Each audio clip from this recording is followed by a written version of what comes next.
Defendant. This is a defendant with a serious drug problem, and that's going to be a big theme at the trial. Let's bring back in our think tank. How does this issue play of a drug problem, Brian Wagner? Is it an aggravating factor or a mitigating factor? I think it's an issue for sentencing. I don't see it actually getting any mitigation in terms of culpability. But it's one of those cases that breaks your heart, and no jury is going to be able to sit there and put aside their sympathy, and her drug habit is not going to cure that. So I don't think it's going to play one way or the other.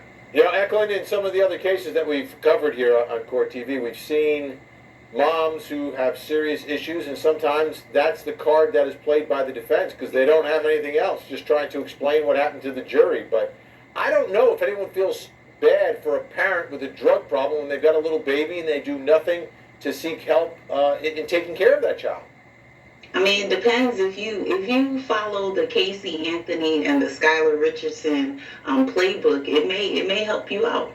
I do believe that the drug use can be used for mitigation with regards to intent, depending on how much of the story the defense is willing to provide and if the defendant is going to plead in this case. So I think that you can use it for mitigation of intent. Like, so if she got really, really, really high and then the child fell out of her hand and then suddenly hit the tub or something like that, then you can say it wasn't intentional. She was neglect, definitely negligence, of course, but intending to kill, no. So I think that depending on how they use it, how much of the story they're willing to share, I think that the drug use can be a mitigating factor.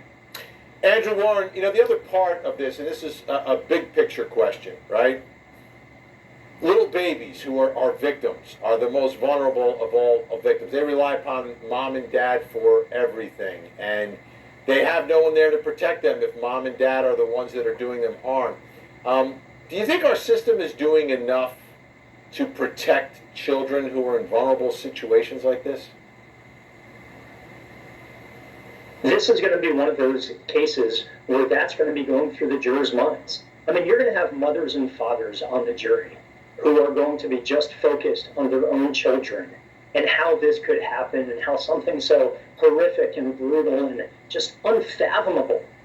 But once they get past that shock, that just complete, oh my God, how did this happen?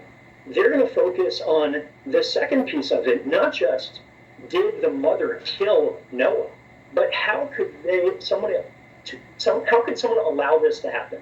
You have a woman here, the defendant with a high school education, ninth grade education, unemployed, history of substance abuse, prior conviction for child neglect where she burned her 1-year-old. There are 9 other siblings involved. This is one of those situations, you hear the phrase, put the system on trial, where there are going to be questions in the jurors' minds. How could this possibly happen?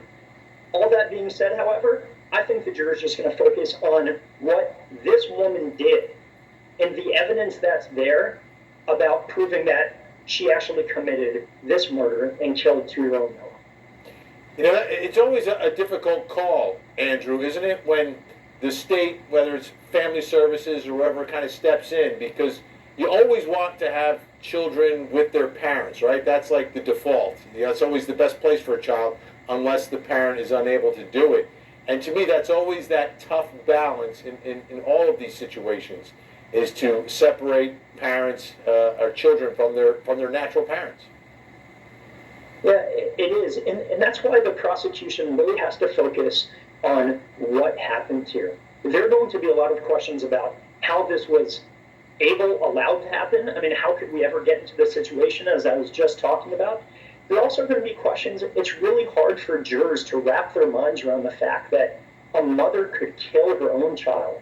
And that's why the state has to focus on what she did and just embrace the fact that they may never be able to answer how this happened or why she did it. We are going to continue to track this one, folks. Let's take a look at the next date. We actually have a tentative trial date that has been set for April 1st, 2021 in Virginia.